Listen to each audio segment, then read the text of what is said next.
Good morning, everyone. Welcome to 10 Minutes Daily Cafe Chat. It is Monday, March 23rd, 2026. Happy Monday! I know Mondays can be tough, but today's stories are worth waking up for. How was your weekend, Lisa?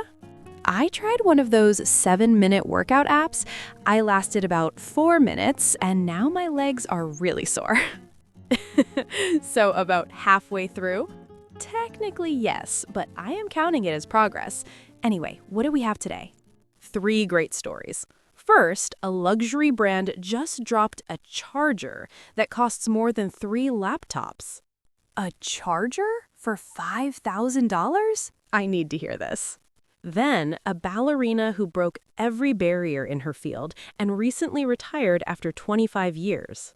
Misty Copeland, absolute legend. And Jeff Bezos is joining the race to build data centers in space. Data centers in space? Like actual computers orbiting Earth? Exactly. But first, if you are new here, welcome. Every day we take real headlines and turn them into a relaxed English conversation.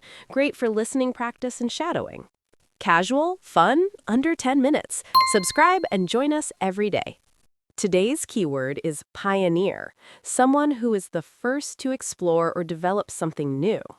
Pioneer. Love it. Let's go. So here's the story. Hermes, the French luxury brand, just released a collection of wireless charging accessories for Apple devices. Hermes making phone chargers? That is unexpected. The most expensive piece is the Grand Paddock case. It wirelessly charges your Apple Watch and iPhone at the same time. Okay, that sounds convenient. How much? $5,150. I'm sorry, how much? $5,150. For context, a MacBook Pro starts at $1,699, so this charger costs roughly 3 MacBook Pros. 3 laptops or 1 leather box that charges your phone. Interesting life choice. It gets better. Even at that price, no power adapters included. You spend over $5,000 and still have to buy the wall plug separately? They include a USB-C cable, but the adapter? That's on you. That's like buying a luxury car and finding out the steering wheel costs extra. The collection starts at $1,250 for the Paddock Solo, a single wireless charging puck wrapped in calfskin leather with saddle stitching. $1,250 for one charger? I can get a perfectly good one for $20. True, but that $20 charger does not come in gold calfskin leather. Fair point, but who's actually buying this? There's clearly a market. Hermes and Apple have been partnering since 2015, over 10 years now, with special edition Apple Watches. I remember the Hermes Apple Watch bands. Beautiful. But at least those were practical. There's also a $1,750 model called the Paddock Yo-Yo. Flip it over and it becomes an Apple Watch charger. The engineering is actually clever. I just can't get past the price. And there's the Paddock Duo at the same price, which charges 2 devices side by side. Okay, so they have options, but the materials are what drive the cost. Exactly. All pieces use the same gold calfskin leather and hand-stitched saddle detailing. It's fashion, not just function. You know what? If someone gave me one as a gift, I wouldn't say no.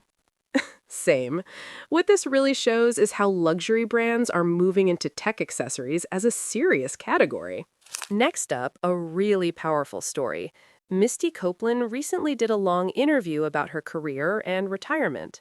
I have so much respect for her. She changed the entire ballet world.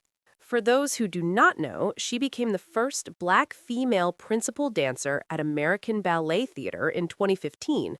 But her story starts much earlier. She did not start ballet until she was 13, right? That is incredibly late. Most pro dancers start training at 3 or 4. She started at a free program at the Boys and Girls Club. A free after-school program. And she became the top dancer at one of the most prestigious ballet companies in the world. Her drilled team coach noticed her natural ability and encouraged her to try ballet. She said the first time she walked into a studio, it just clicked. For someone who described herself as introverted, dance became her language. That is beautiful.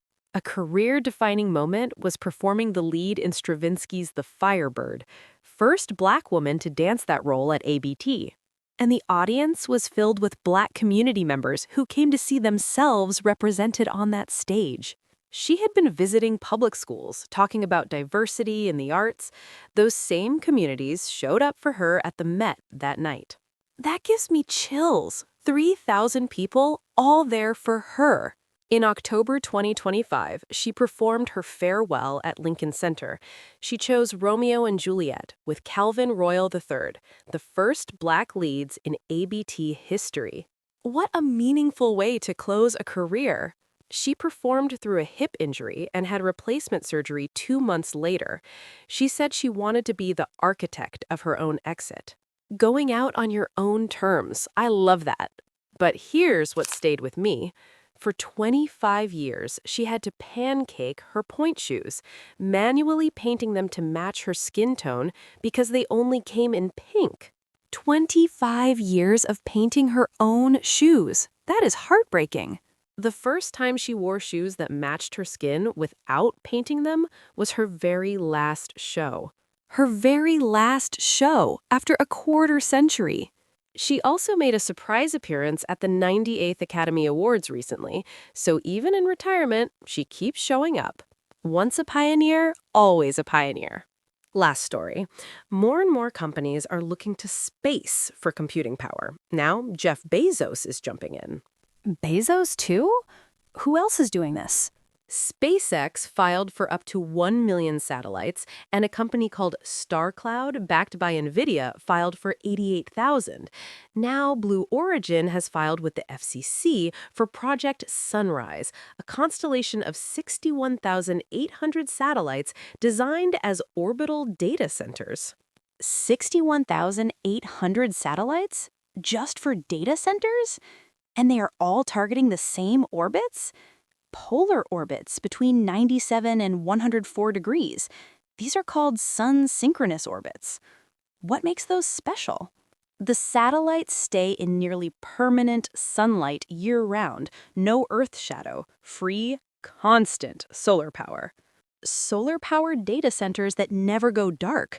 That is smart. But the catch is limited space in those orbits. It is a gold rush for real estate, except the property is in orbit. A gold rush for land and space. What a concept. For Bezos, this would be his third mega-constellation. He has Amazon Leo for internet service and TerraWave for enterprise communications. 3 satellite projects? That is incredibly ambitious. It is, but here's the reality check. SpaceX has over 10,000 satellites in orbit and more than 600 Falcon 9 launches. Blue Origin has launched twice with 0 satellites. Huge gap in execution.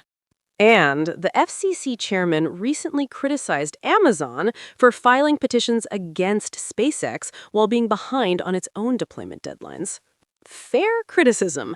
Focus on your own backyard first. But the bigger picture is that AI demand for processing power is so enormous that companies are looking to space for solutions. Filing cabinets, then buildings, now orbit. Technology really does move fast. What a Monday. Quick recap. Hermes released a $5,150 wireless charger wrapped in calfskin leather. And no, it does not include a power adapter.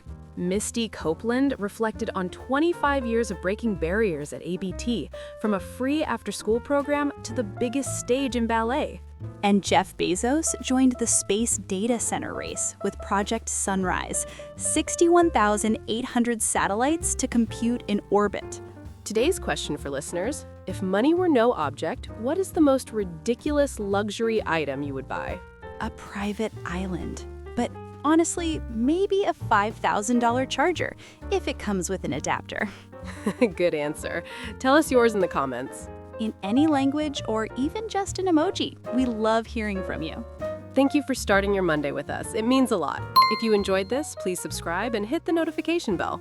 Today's keyword was pioneer. Misty Copeland pioneered diversity in ballet. Bezos is pioneering space computing. Even Hermes is pioneering something, luxury charging. See you tomorrow, everyone! Bye! And if anyone finds a charger that costs more than a car, send me the link.